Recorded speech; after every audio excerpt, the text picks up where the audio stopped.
Welcome to the Art of Simple Hypnosis with Rob de Groof. Rob's goal is to keep hypnosis simple and uncomplicated, fast, powerful, and effective techniques. In this show, Rob talks with leaders of the hypnosis industry on how to keep hypnosis simple and effective on the therapeutic side as well as on the business side. Enjoy, learn, and by all means, keep it simple. So Nicole, welcome to the Art of Simple Hypnosis. In this show, we want to give advice and tips to the viewers. So my first question is always about mistakes. So is there a mistake or one of the biggest? Everybody makes mistakes, of course, when starting a business or when doing stuff. But what is the biggest mistake that you made that you don't want others to make? I did many mistakes when I was beginning working with hypnotherapy or hypnosis anyway. But one of the biggest mistake I can remember was I was hypnotizing someone that didn't want to be hypnotized. He wanted to prove me that he's not hypnotizable. And I had that several times. First time I had it in my practice, and this person was sent from his wife to make with me a non-smoker session. That's one of my favorite themes, actually. And I tried 2 hours to hypnotize. 2 hours. It's just crazy. I mean, today I wouldn't do that anymore. No. And I think it's what I've learned then was it's so important only to hypnotize people which you have the rapport, which you feel good about, and if the person really wants to be hypnotized. I think that's important. And I did that mistake several times until I got it. So, yeah. Yeah. I think it especially when I tell my students all the time, when somebody, the question that they ask a lot is what if people just don't follow your instructions? And I always say, when there are only two people who just don't follow your instructions in hypnotherapy, it's people with addictions, because most of the time they are sent by somebody else, like the example that you gave. The only problem that I had in the last years with those with people that you see that they are just don't follow the instructions are people with addictions. Yeah. And the other side, when you do like street hypnosis, people who wants to prove that you can't hypnotize them. So yeah, you have those, but yeah, just send them away. Just say, okay, it's not your day. Go. I take somebody else. Yeah. The problem is when you're not confident in the beginning as a hypnotist. The problem is when you try to hypnotize someone, you get even more anxious. That was my thing. I was in a group and I wanted really desperately to exercise instant inductions, which is also my passion. But the problem was that this guy was sitting there just laughing at me and saying, "You can't hypnotize me." And I was like feeling, getting nervous. And my little confidence I had back then was just dropping. And I think, I think that's not. But the best way just to skip that guy and just say, no, of course I can't. If you don't want it, I can't.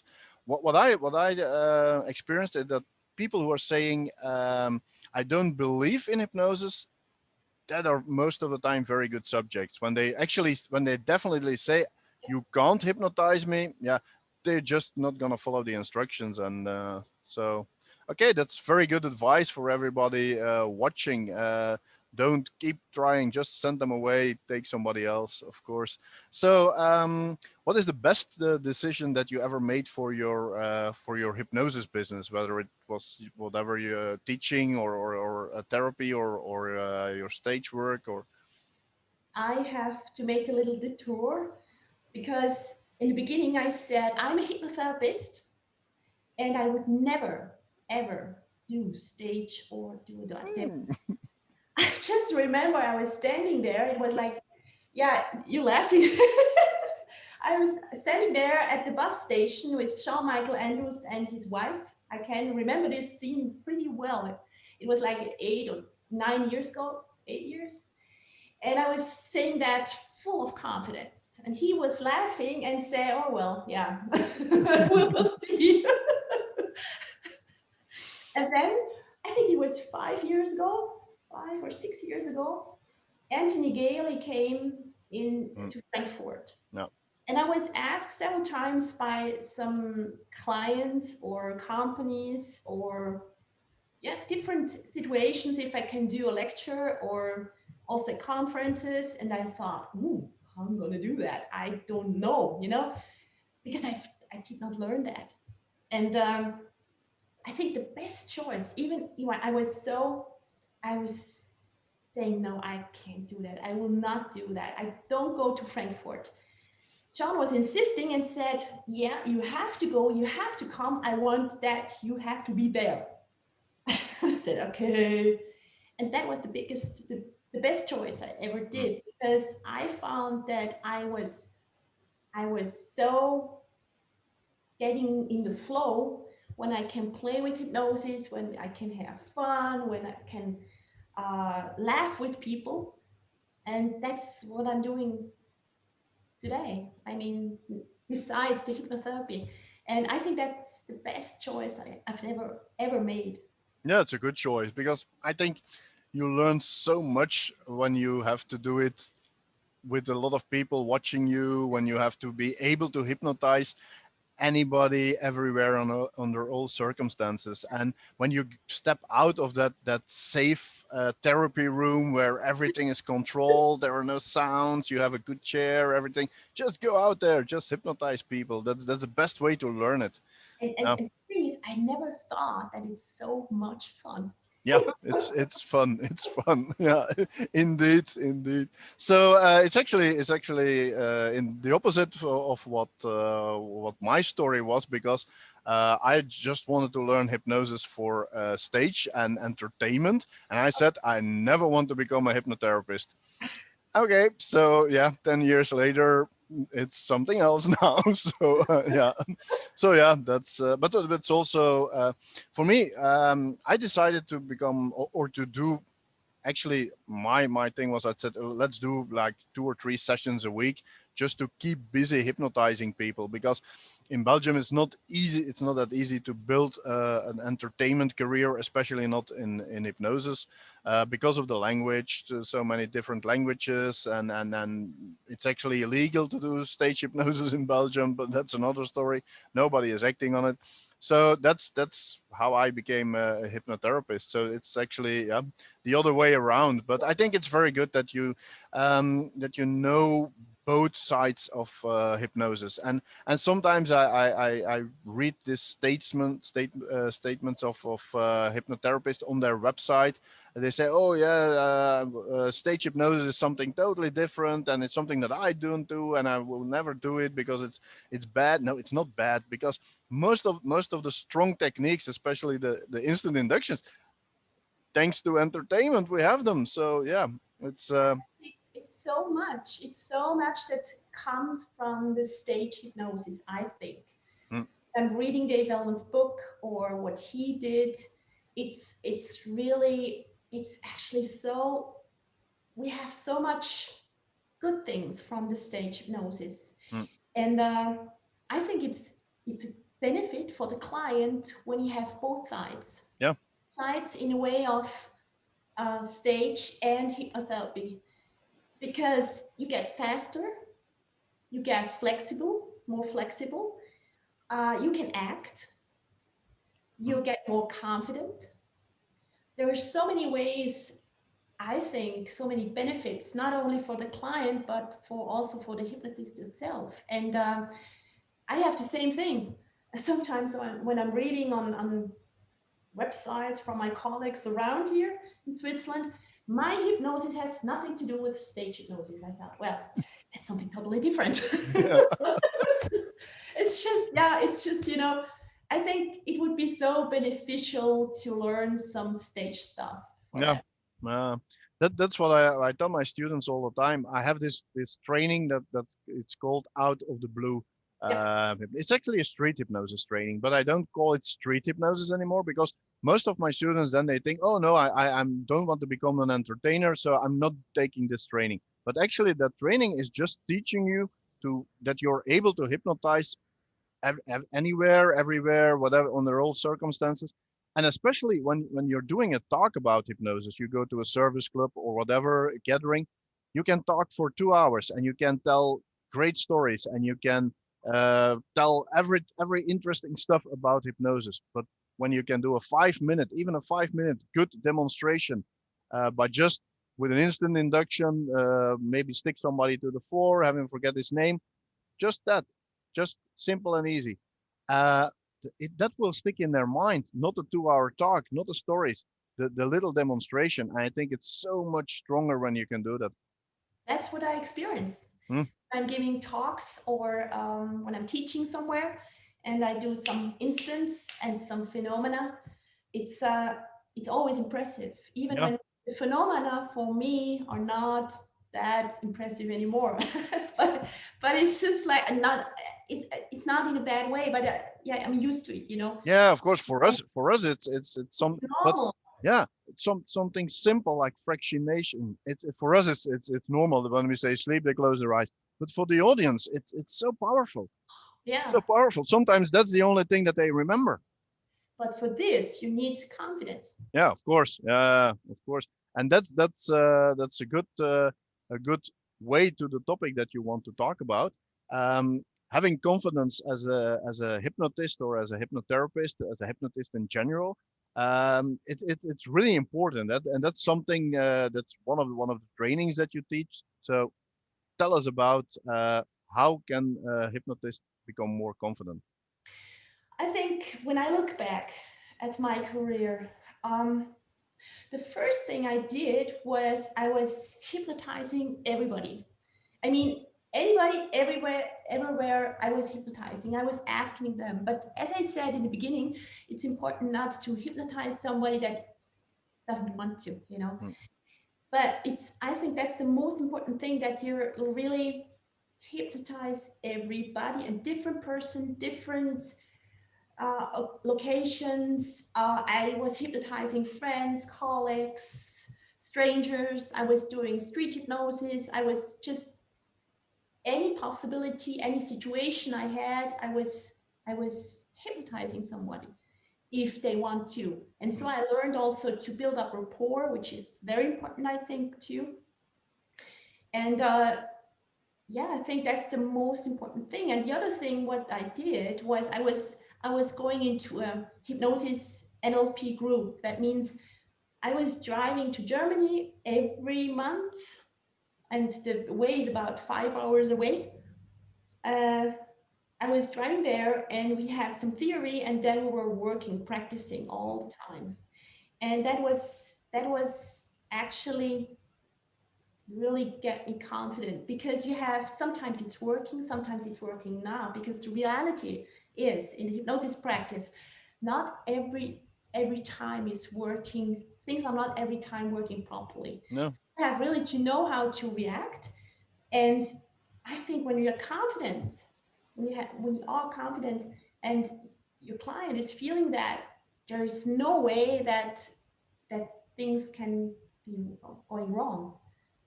I think that's the other thing. And of course, take a good training, a good basis training like you do in Yeah. Belgium. You know, really good training with a good trainer. But also, what I think is also important, that be open-minded. That means I can see some schools or some organizations which are saying, hey, only this technique, Mm. or only this teacher, or only this way we're going to do it. That's the way of perfect hypnosis, or No. whatever. They don't say it like that, but I think there's no perfect way. And I think it's really important that Dave Elman, as far as I know, said that, learned from different people, Mm. different schools, different techniques. So hypnosis can go further. It develops. Yeah. Of course. You're getting better. You're getting more confident. Um, you have a higher or a wider horizon. And then actually you have really to develop yourself as a, how can I say that, as a person. Don't copy anyone, don't copy your mentor, don't copy this person or this person. Be yourself, and then you get even more confident Mm. because people are seeing you like that person for this issue. Yeah, it's actually, I could talk for hours on that because it's really, it's, for me it's really a passion because I was not confident at all. Mm. I was shy. I was, oh, with instant induction I was horrified. I thought, whoa, you know. Yeah. It was really, yeah, it was really like shocking myself all the time. um but I think that's the best way to go, really, to Mm. hypnotizing everybody, share, go in a group, practice, practice, practice, learn from different people, and read, watch videos, teachings. I Yeah, think that's yeah. There is this hypnotist here in Belgium. He's a stage hypnotist, and when people go and speak with him to ask, hey, can you teach me hypnosis? He doesn't want to teach hypnosis. He actually wants to be the only one in Belgium hypnotizing people, but that's another story. So he's not happy with me teaching a lot of people in Belgium of how to course not. hypnotize. But his answer is always, first you have to read 1,000 books to become a good hypnotist. And I think that's a lot of crap, because you can learn hypnosis. The only way that you can learn hypnosis is by really hypnotizing people. So I think that's really important. So that's one thing that I when I do a 7-day training with my students, I say it maybe like twice a day, that you have to do it, that you have to see the people and see clients, or go out there and hypnotize. And I think that's one of the biggest problems, because that's the only way to get confident, by just hypnotizing people. And the other way is, and that's something that you mentioned as well, to be to know that we will never have a 100% success rate, even with whatever technique you use. So yeah, just sometimes the change will not stick. Sometimes the client is maybe not ready for change. So don't always go and look for the fault by yourself. Just the only thing that you need to do is just put the good energy in the session, put the best techniques that you have in the session. And like you said, just don't go for one technique, just don't go for one thing. Because of course, and that's something I tell my students all the time. When I do a 7-day training, we teach them the technique that we teach them is Jeffrey Stevens protocol, direct hypnosis. They will get some other things as well, but then we invite trainers. Not now, of course, because they can't travel, but we invite trainers. So one of the techniques that we have here every year is Simpson protocol. It's totally different. I love the protocol, but it's not my style. But a lot of my students, they it's their style. So what I always tell my students is, fill your toolbox and then create your own style. And Exactly. don't copy me, because one of the questions I have, like in lesson 2 or 3, they say, Rob, do we really have to talk as fast as you? I said, no, you don't have to do that. You don't have to copy me. Just, and then I say, okay, look at a video of Jeffrey Stevens, look at a video of me, and then you see there is difference. It's the same when I teach virtual gastric band. They see a full session of Sheila Granger, and they see a full session with the same content, with the same blueprint that I'm doing. It's totally different. It's day and night different. But we both have great success with virtual gastric band. But she's doing it her way, and I'm doing it my way. But the actual goal is the same. And that's really something that a lot of hypnotherapists doesn't get. They just say, and I have it sometimes here with my students. Then I can remember the years that Sean Michael Andrews was teaching here every year. So of course he's telling some things different than I'm telling, and that's good. But some students, they say, oh no, now Sean told it, now we're going to do it that way. And then somebody else came and said, oh no, now we're going to do that. No, that's a mistake. Just take the best things that you like, the good things that you want, and create your own style. So yeah. and I know it takes courage, you know, it takes a lot of work. It takes a lot to have your own style. I mean, I learned a lot from John, but I have today my own style and do a lot of things I do differently, and that's totally okay. And as you say, that's in my hypnosis, confidence hypnosis masterclass. It's sometimes funny.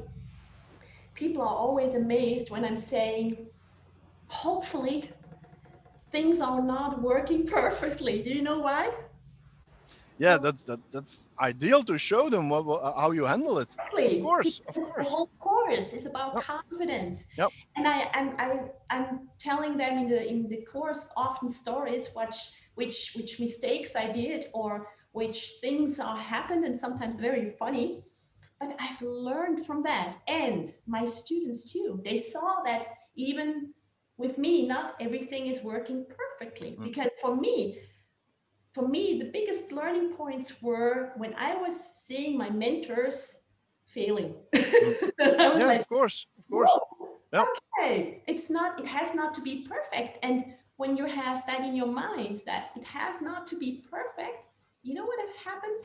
All the pressure you put on yourself is just a relief because Yep. you think, oh, I don't have to be perfect. It's not, and then you The, get more confident again. yeah, the only thing that you can't do it's something that I of course from my entertainment background, you can make mistakes, no worries. Just don't show that you're making mistakes. Exactly. Don't let the client feel that you're doing something wrong, because actually there is no wrong. And one thing that I tell my students all the time, as long as you do an induction and an exduction and you don't switch those around, because when you start with the exduction and then that's crazy. But as long as you do an induction, you do an exduction, and everything you do in between, I don't care. And True. there is no right order. There is no, the only order is induction, exduction. It's That's true. it. That's it. And whatever you do in between, okay, just go with the flow. And if you in your mind you say, oh, I skipped something that was in the protocol, don't mind. Just don't tell your client, oh, we have to go back because I skipped something. No, just go, and that's good. That's good. So I think that's yeah. I think it's different when you're working with clients or when you're working with students, because Yeah. with students you can say, hey, actually that should work, but because of this and this and this and this, it is, didn't work out. Yeah, So yeah, of course. Oh, totally different. There I am yeah, seeing that, but and you with do a demonstration with exactly, hypnotherapist looking at you, of exactly. course. Then you, yeah, And sometimes I'm hoping that I'm failing because then I can show something. yeah, Clients, of course, as you say, it's really important not to show it. mm, Not at all. yeah. I had it once, like 6 or 7 years ago. I told a story last Wednesday when I was teaching a new group, and it's so long ago, but it's actually good. I had it in a demonstration, so I think it was with fractionation, and I said, okay, in a moment I'm going to count from 1 to 3, blah blah blah. He opened his eyes, and I said sleep, and he was looking like this, and I loved it. And of course it's better when they just do like this, but I actually loved it because now I could show my group that, okay, what if a client just keeps looking at you as if you, we say in Belgium we have the expression, I don't know if it's the same in English or in German language, we have the expression looking like a cow on a train. So you know the cows, they are looking on a train that's passing by, so it's actually the same. So he was like, so, and I said, okay, so this is actually a client who is not following the instructions, because I said the moment I say sleep, you close your eyes. I didn't say your eyes will fall down automatically. I say you close your eyes, and you didn't. So now the students saw an actual person not doing what I was saying. So it's actually good. Yeah. So sometimes even when I do street hypnosis, and I say, maybe let's say something phenomena that sometimes doesn't work, and you say, okay, now you forgot your name, and I say, okay, blah blah blah, and he opens his eyes, and I said, okay, what was your name, and he just says his name.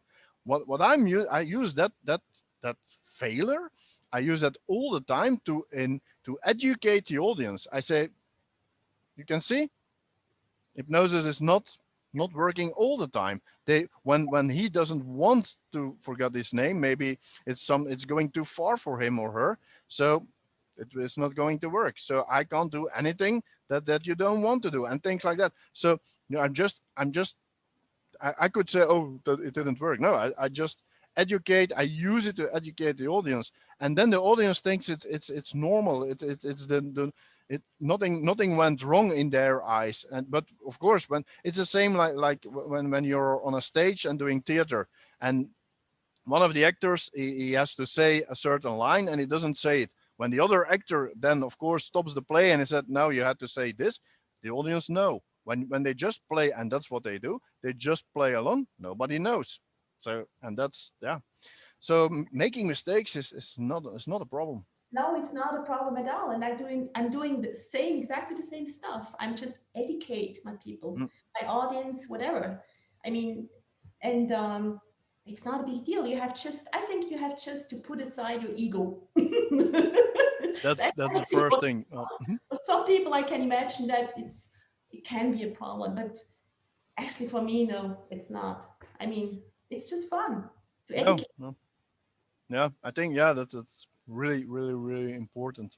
So one the title of this show is The Art of Simple Hypnosis. So it's actually my goal to inform people how you can hypnosis, how you can keep hypnosis as simple as possible, because I think it's a lot of hypnotherapists or hypnotists are overcomplicating hypnosis. So is there a good advice that you can give our viewers on how to keep hypnosis simple? Yes, for me, when I was first learning hypnosis 10 years ago, I was always doing in a special way. That means I was also doing a lot of regression. Mm, Today, I'm not doing it anymore. mm, I'm using a lot of NLP, mm. and I'm using a lot of inner child technique. Yeah.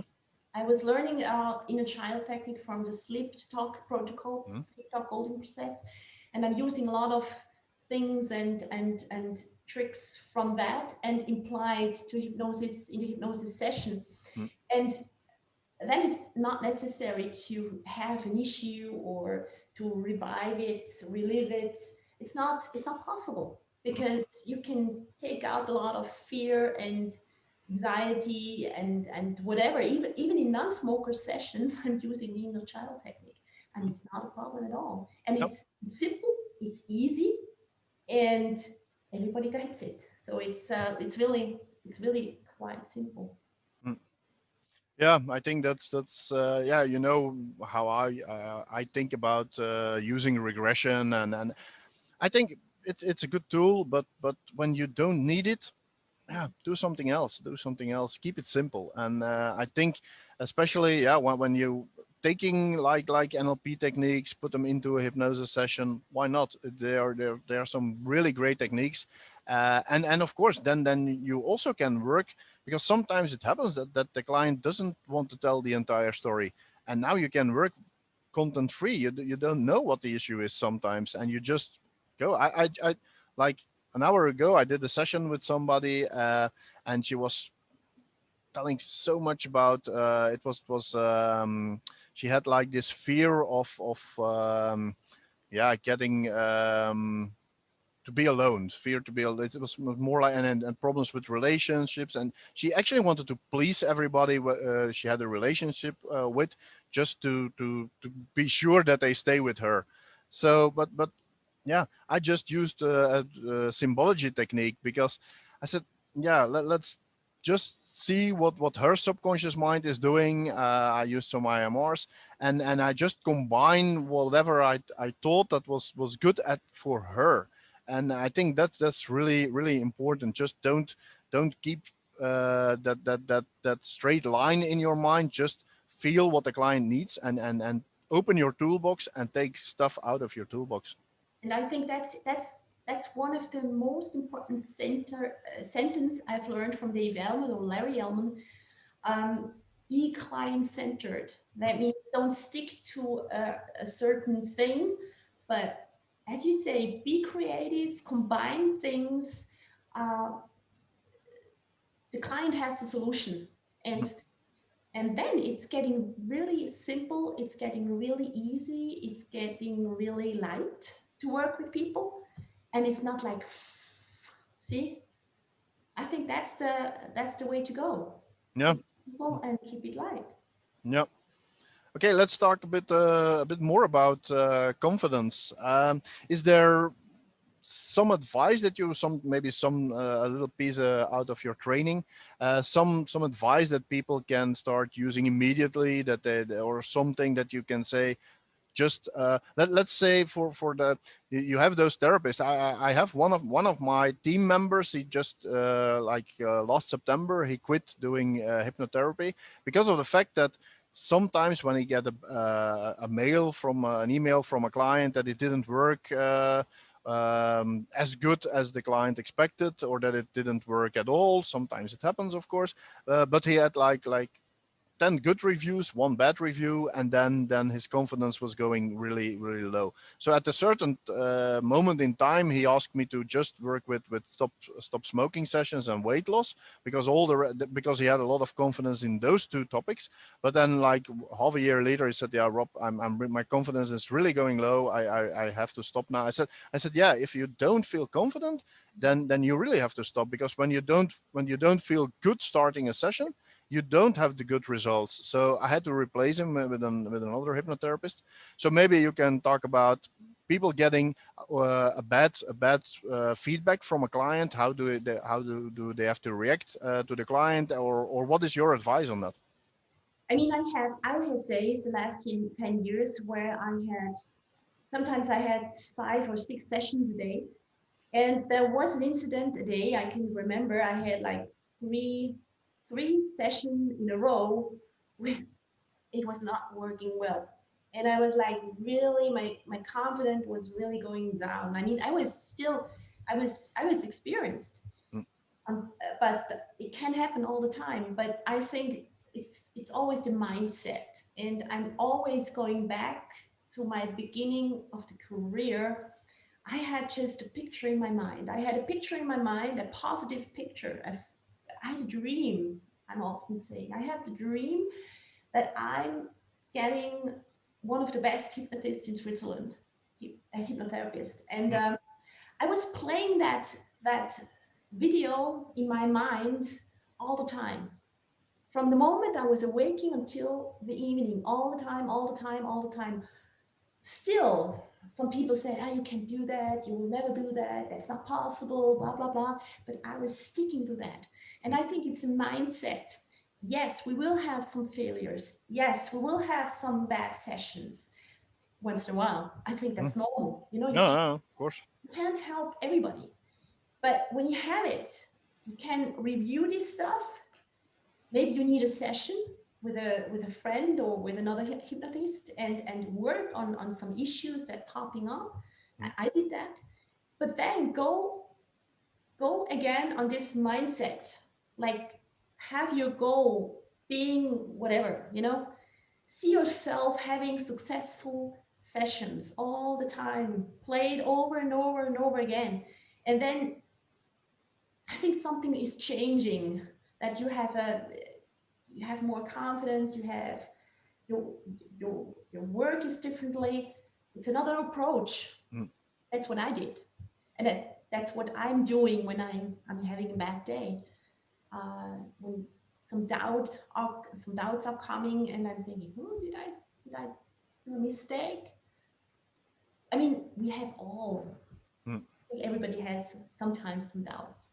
Yeah, it's normal. It's normal. It's yeah. Then look back. My thing is also, a friend of mine said, just look back the last 10 years what you did. Look on the good stuff you did. Look how many people's lives have you changed?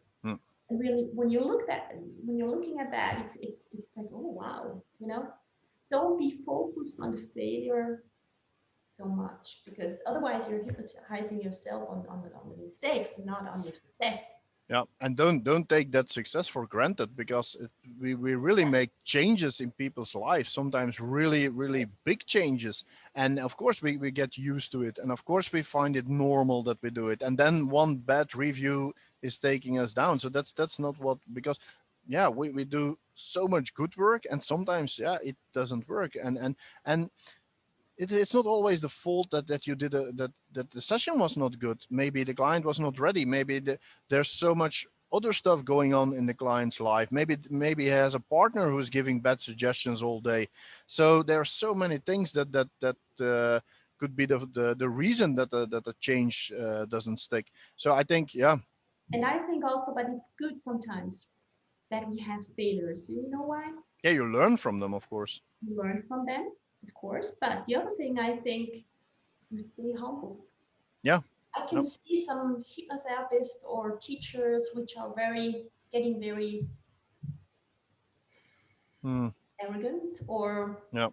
they take it for granted they have success. And I don't think you should not take it for granted, because you're working with clients, you're working with lives. And I think in our profession, it's really important to, yes, we have fun, yes, we have success, yes, we have everything, but I think it's really important that we stay a little bit humble sometimes. Yeah, that we stay with our feet on the ground, that we don't go and just floating around. Here I am. I'm the best. No, I'm the best. Yeah. That's something. I'm the best. Who's the best? There's There's no best. No, because it's sometimes we have it here as well. So I don't see clients on a regular basis anymore. So I'm creating new programs. Clients who are used to come with me, I still see them, but not new clients. Or they are in golf players, because I'm working on a program with golf players, so things like that.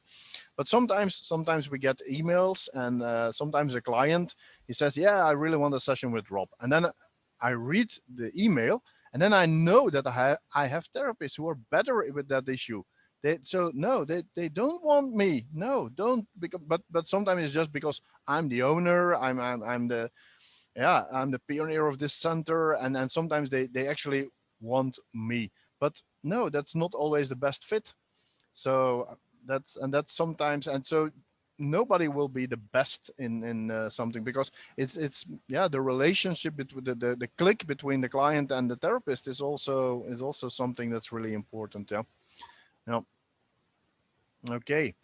So, is there something that you have planned for the future? I know it's really difficult to plan things for the future, but something that you want the world to know, the hypnosis world to know, or maybe you can tell us how they can reach you, how they can find you, how they can follow you. Yeah. If you want to laugh and having just a good time, just watch my YouTube videos under Nicole Wackernagel. Search me on YouTube. Mhm. I think that's one way. And my website is Swiss Hypnosis Institute in Switzerland. Yeah. And yeah, that's what I would say. Learn from different people, different teachers, different schools, different techniques, and stick on it. Stick on it. Learn as much as possible. And the most important thing, have fun. Yeah, I think that's really important. Having fun. That's one of the things that I tell my students also a lot.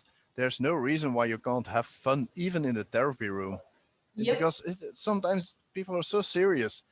And yeah, why? Just make it a bit loose, because people come in and they are nervous because they are going to get hypnotized for the first time. So, and then you're all serious. No, just make it a bit loose. Then they will relax. You will make them better subjects by just keeping it a bit fun. So yeah, it's the client that I had an hour ago. She was also like really nervous.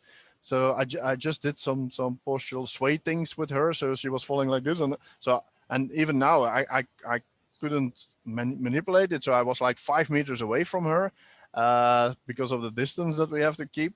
And she was like, the moment that she felt falling she was like, and she thought, whoa, this is, and she started smiling, and okay.